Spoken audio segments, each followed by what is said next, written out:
Hey, bonjour toi. Aujourd'hui, petite review sur le dernier film d'un des plus grands maîtres du cinéma. Celui qui a réalisé ça.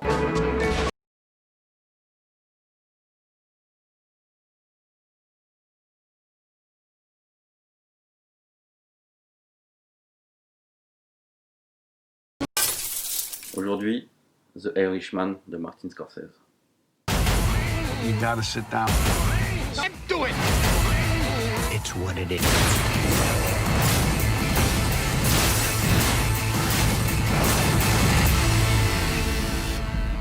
Le film revient sur la vie de Frank Sheeran, ancien tueur à gages, joué par Robert De Niro, de sa rencontre avec le parrain de la mafia, Russell Bufalino, joué par Joey Pesci, avec qui il va tisser des liens tels un père et un fils, jusqu'à sa rencontre avec le dirigeant syndicaliste Jimmy Hoffa, joué par un Al Pacino complètement envoûté. Il y a une relation d'amitié vraiment très très forte qui va se créer entre les deux. Le problème est que Hoffa est un personnage totalement instable, extravagant, intenable, et il va commencer à s'attirer la foudre de la mafia. Alors, est-ce que c'est le meilleur film que Scorsese a réalisé dans sa vie? Est-ce le meilleur film de l'année? Eh ben ça, tu le sauras à la fin de la vidéo, parce qu'avant, j'aimerais qu'on revienne sur certaines choses, notamment la jeunesse du film. A savoir, c'est que Scorsese avait prévu de réaliser ce film déjà en 2008, en réunissant De Niro et Al Pacino, mais il a beaucoup galéré pour pouvoir trouver un studio qui accepte d'allouer le budget nécessaire à ce film. C'est en 2016 qu'on apprend que du coup la Paramount distribuera le film et que la Fabrica dei Cine donc s'occupera du budget donc aux alentours des 100 millions de dollars. Le problème qu'il y a, c'est que le budget n'est pas suffisant, le film va coûter plus cher. Et en 2017, du coup, on apprend que, terminé, tout le monde abandonne. Heureusement, Netflix, qui se cherche des réalisateurs de renom afin de pouvoir proposer des films sur leur plateforme, rachète le projet, donne le budget nécessaire à Scorsese pour réaliser ce film. Et nous avons donc la sortie de ce film depuis mercredi. Et déjà là, j'aimerais pouvoir apporter une petite réflexion, parce qu'il y a une guerre depuis pas mal d'années entre Netflix et plus généralement les plateformes de streaming et le cinéma, qui ne considèrent pas les films Netflix comme du cinéma. D'ailleurs, même à pouvoir bloquer les films de Netflix à la cérémonie des Oscars, même au Festival de Cannes d'ailleurs, même si Netflix fait l'effort de sortir le film au cinéma pendant quelques temps pour qu'ils puissent y participer. Messieurs d'Hollywood, sans Netflix, on n'aurait pas eu ce film Testament de Scorsese. Je reviendrai plus tard le pourquoi Testament. Vous auriez laissé mourir ce film, comme tellement d'autres avant. Parce que c'est des projets ambitieux, mais vous ne savez pas la rentabilité dessus. Et donc vous avez peur de les produire. Vous préférez faire des films formatés, remplis de fan service pour pouvoir plaire au plus grand nombre. Mais c'est pas ça le cinéma. Et à titre personnel, et pourtant Dieu sait que je critique beaucoup ces plateformes, mais merci Netflix. Autre petite anecdote assez amusante, c'est que à la base, Scorsese voulait donc jouer Pesci pour jouer dans le film. Et il a refusé maintes et maintes fois, puisqu'il avait pris sa retraite depuis au moins 10 ans. Et ils le disent en interview d'ailleurs, c'est qu'ils l'ont harcelé, lui, De Niro, au moins 30 fois par au téléphone. Et au final, je Pesci a accepté parce que il n'en pouvait plus d'être harcelé. Et merci, heureusement, parce que sa prestation dans le film est hallucinante. Bref, c'est la première fois que je reviens sur la genèse d'un film, mais c'est pas pour rien. Tu comprendras vraiment, quand tu regarderas la vidéo en entière, tu comprendras le pourquoi je suis revenu sur cette genèse. Maintenant, on peut passer aux choses sérieuses avec les points négatifs et positifs, et comme d'habitude, on va commencer par les points négatifs. Le premier point, le rajeunissement numérique. J'ai vraiment hésité à le mettre dedans, mais parce que c'est vraiment très bluffant. Le seul souci, c'est qu'au niveau de Robert De Niro, ils ont décidé que De Niro porte des lentilles bleues dans le film. Et le problème cas, c'est qu'au niveau du rajeunissement de De Niro, au niveau des yeux, ça lui fait un regard très bizarre. On a l'impression qu'il est aveugle, ou que ses yeux sont blancs, ou limite que c'est un zombie. Ça fait extrêmement bizarre. Et c'est dommage. Cet effet-là, il est vraiment que sur De Niro à cause de ses lentilles. Heureusement, au fur et à mesure qu'il vieillit dans le film, il n'y a plus ce problème-là. Oui, je précise, il vit dans le film parce que le film se passe sur 40 ans de sa vie. Donc on commence le film lui jeune et jusqu'à sa vieillesse. Il n'y a pas de spoiler, hein, vous inquiétez pas, c'est dans la bande-annonce. Autre problème avec ce rajeunissement, c'est qu'ils ont tourné les scènes d'action, on va dire entre guillemets, avec les acteurs. Et le souci qu'il y a, c'est qu'ils ont plus de 70 ans pour la plupart. Et ils marchent comme des personnes âgées. Et ça fait bizarre en fait de les voir à 40 ans, 35 ans, 40 ans, et marcher comme des petits vieux, surtout De Niro qui maintenant marche les épaules en avant. Ça donne un rendu assez bizarre au début du film. D'ailleurs, il y a une autre scène où De Niro frappe un gars à terre, et tu vois que malgré qu'il a un visage de jeune, bah, que c'est un petit vieux qui frappe. Et je trouve ça dommage, ils auraient peut-être dû prendre un comédien plus jeune, ne serait-ce que pour ces parties-là. Mais je sais pas s'ils auraient pu, si ça n'aurait pas coûté encore plus cher encore. Mais c'est vrai que ça fait bizarre. Mais je te rassure, le problème il est vraiment sur les 5 premières minutes du film. Après, soit tu t'y habitues, soit tu le remarques plus de toute manière. Et puis après, le problème est réglé pour quand il commence à avoir un âge un peu plus avancé. Mon autre point négatif, et c'est vraiment un titre personnel, c'est au niveau de la VF. Je sais qu'il y en a qui disent VO, VF, il y a tout un débat dessus, mais la VF était très bonne sur certains films d'ailleurs, et les films de Scorsese, généralement, le casting était fabuleux. Là, on retrouve les voix officielles de Al Pacino et De Niro, c'est un régal. Le seul souci, c'est Joe Pesci. Malheureusement, ils n'ont pas repris sa voix officielle, qui a été... Il y a eu deux grands acteurs, deux grandes voix pour lui, ça a été Michel Mella et Jean Benguigui. Et là, ils l'ont fait doubler par Philippe Pétou, qui joue Homer Simpson, généralement. C'est pas que je l'aime pas, c'est pas qu'il fait un mauvais travail, c'est que, merde, on a enfin la réunification de ces trois géants du cinéma, et vous passez à côté au niveau de la VF, c'est con, c'est dommage. Et pour le coup, c'est vrai que je lui mets en défaut parce que dès que j'ai entendu sa voix, j'ai dit, oh non, merde, pourquoi? Enfin, le dernier gros point négatif, ça va être le casting secondaire, donc les seconds rôles, qui sont très mal choisis. Tu te demandes pourquoi tu choisis tel acteur ou tel acteur. C'est vraiment, c'est une très très très grosse connerie que je suis en train de te raconter parce que le casting est juste parfait. Oui, on est en point positif maintenant. Le casting est génial, les seconds rôles sont parfaitement trouvés. Il y a des grands acteurs comme Harvey Keitel. Le seul point négatif que je pourrais dire dessus, c'est allez, Harvey Keitel, on ne le voit pas énormément dans le film, et Jesse Plemons joue toujours un personnage simple d'esprit. C'est dommage, il est enfermé dans cette catégorie de personnages. Mais le casting est fabuleux, et si tu veux un aperçu des rôles, les voilà. C'est du lourd. Même Ray Romano, quand je l'ai vu dans le film, je me suis dit, mais qu'est-ce qu'il vient faire là? C'est un humoriste très célèbre aux États-Unis, en France on ne connaît pas trop, mais qu'est-ce que tu fous là? Et non, non, non, non, non, il tient parfaitement son rôle, il colle parfaitement à l'ambiance. C'est même limite, tu te dis, c'est con qu'on n'y ait jamais pensé. Mais bien sûr, ce qui va t'intéresser, c'est le trio de base. De Niro, Pacino, Pesci. Est-ce que la chimie fonctionne entre eux? Est-ce que malgré le temps, la vieillesse, est-ce qu'ils arrivent encore à imprégner l'écran? Et je te rassure tout de suite, oui, ils sont fabuleux.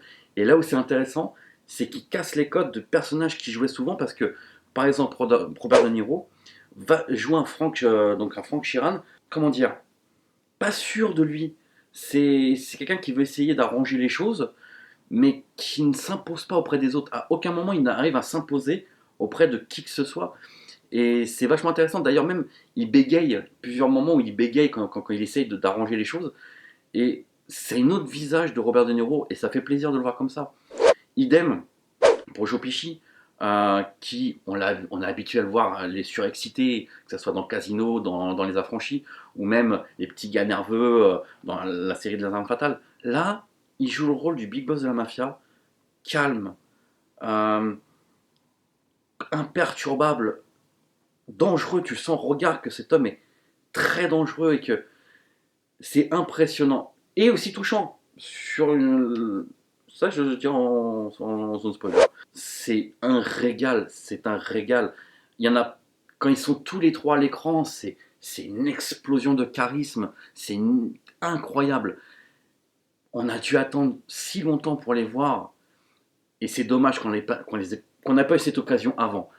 Mais vaut mieux tard que jamais, parce que pour le coup, jamais, ça aurait été vraiment très dommage. J'ai pas parlé d'Al Pacino, mais il est totalement habité par son rôle.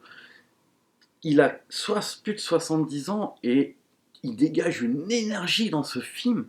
C'est incroyable. Cet acteur est vraiment un immense acteur. On peut le critiquer sur les choix de carrière qu'il a eu, mais au moins il a eu les couilles de prendre ces choix-là. Il est vraiment habité par le personnage.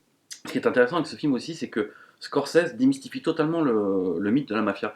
Il détruit même les codes qu'il a lui-même instaurés dans ses anciens films, notamment en étant plus proche du réel, plus proche de ses personnages aussi. Bon, il a pas oublié ses mimiques, comme les plans séquences, les travelling, les chants contre chants silencieux, mais pour donner un exemple, les chants contre chants, avant, quand les personnages ne parlaient pas, ils mettaient une musique à fond pour marquer un peu la scène. Là, non, il n'y a strictement aucune musique, mais ce qui donne une tension palpable en fait. C'est ce jeu de regard entre les personnages, sans aucun bruit, même ambiant, il n'y a aucun bruit. Ça, si tu sens que c'est palpable la tension, qu'on va droit vers la catastrophe, et c'est génial. Pour les exécutions aussi d'ailleurs, fini les effets de style, avec le jeu de caméra, le travelling. Non, non, non, là elles sont froides, elles sont tournées très proches du réel, enfin, très iconiques d'ailleurs aussi, puisque sur certains plans, et j'en parlerai un peu plus tard aussi sur notamment un, mais c'est vraiment d'une froideur.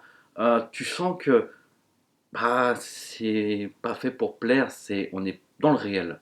Le film s'attarde vraiment à démystifier la mafia. On s'intéresse à leurs routines qui sont d'un quotidien banal, avec comme une petite entreprise en fait. D'ailleurs, le film ne s'arrête pas au grand événement final, mais continue dans le temps. On les voit jusqu'à leur vieillesse, les voir frappés par le temps, les rendre comme des enfants. La vieillesse les rend comme des enfants pour certains, et les voir mourir.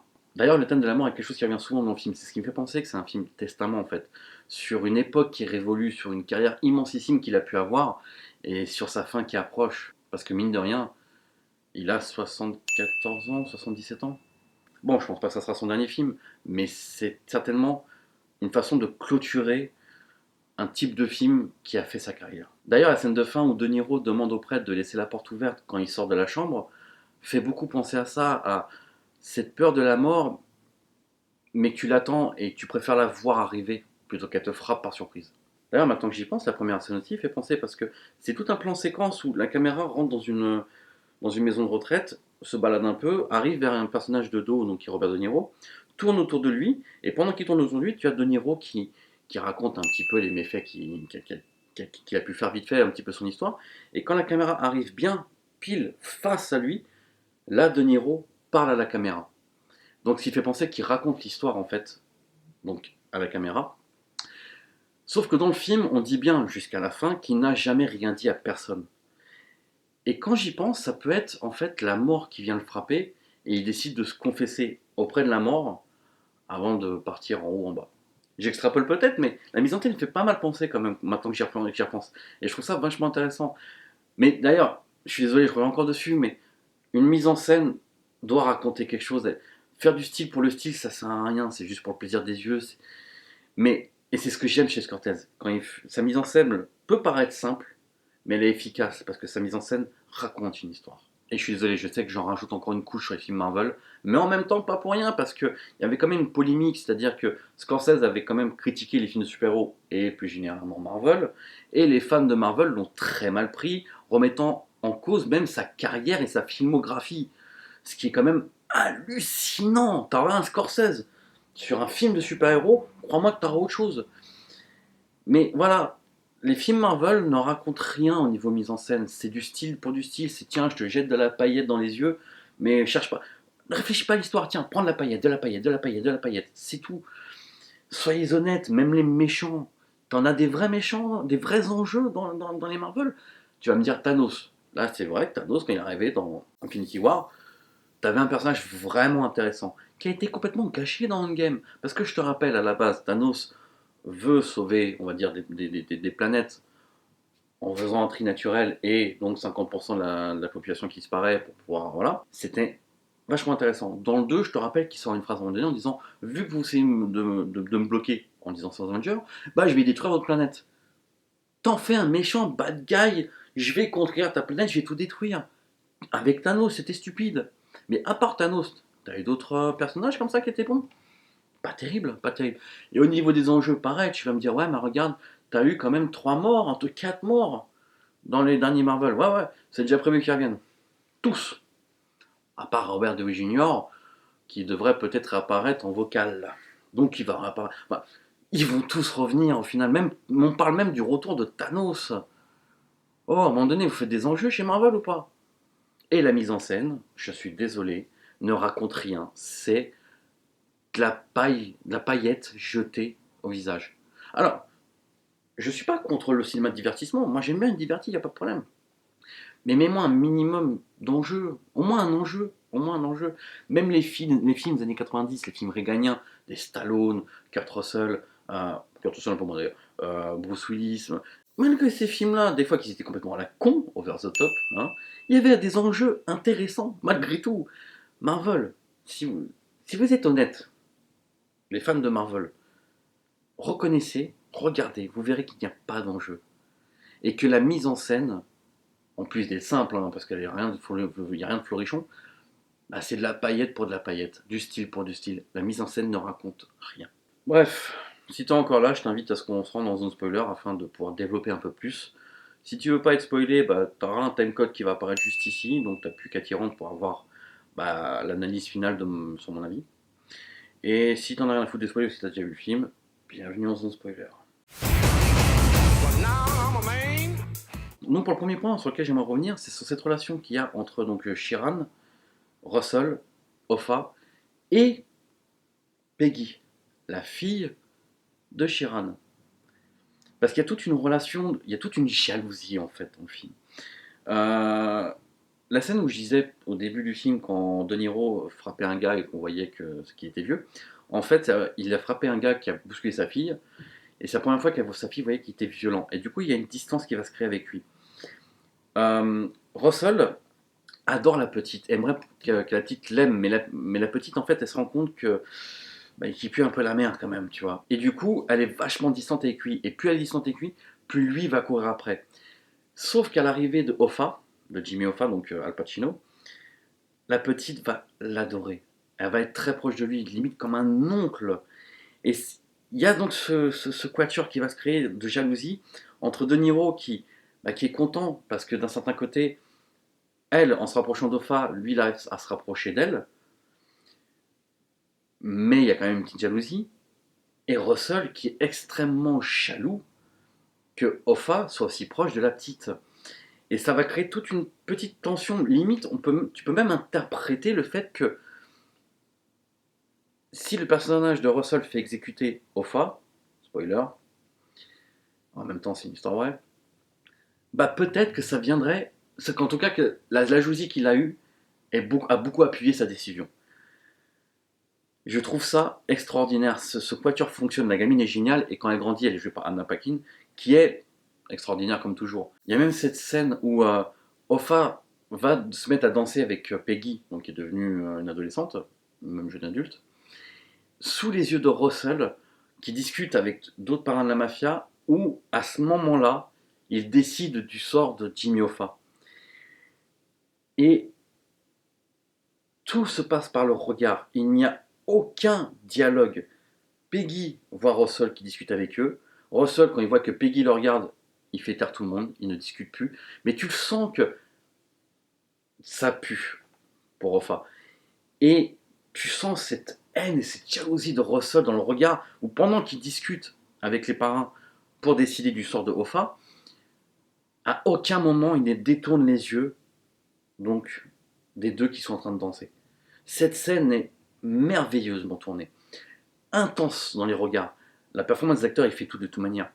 Mais le choix de ne même pas entendre ne serait-ce qu'une voix qui dit « tu penses que... » Non, le fait qu'on entende strictement rien, que tout se passe par le regard, fait que cette scène est extraordinairement tournée. De la tension, tu sens le poids, c'est prodigieux. Voilà, je ne vais pas insister pas en disant « elle est géniale cette scène, regarde le film ». La scène du meurtre de Jimmy Hoffa aussi est superbement tournée. Il rentre dans cette maison, il n'y a pas de bruit, les plans sont bien choisis, il voit qu'il n'y a personne, il décide de se retourner et de dire à Sheeran de partir. Et au moment où il est de dos, tu as un changement de point de vue, et en fait la caméra, pile poil au moment où De Niro va sortir son flingue, le braquer sur l'arrière de la tête de Hoffa et lui tirer dessus, la caméra change de plan, et tu vois donc Hoffa près de la porte, mais à moitié coupé par un bout de muant. Comme si son sort était déjà scellé, que c'était terminé, et que même Sheeran, donc Robert De Niro, commençait déjà à passer à autre chose. La scène est génial. C'est pas pour rien qu'il est coupé à moitié par le mur. Scorsese n'aurait jamais laissé passer ça. S'il a décidé, c'est qu'il y a quelque chose derrière. Et moi, c'est vraiment comme ça que j'interprète. C'est ce côté, son sort est scellé. Chiran tente déjà, est à moitié en train de passer à autre chose. C'est génial. C'est génial. Regarde ce film.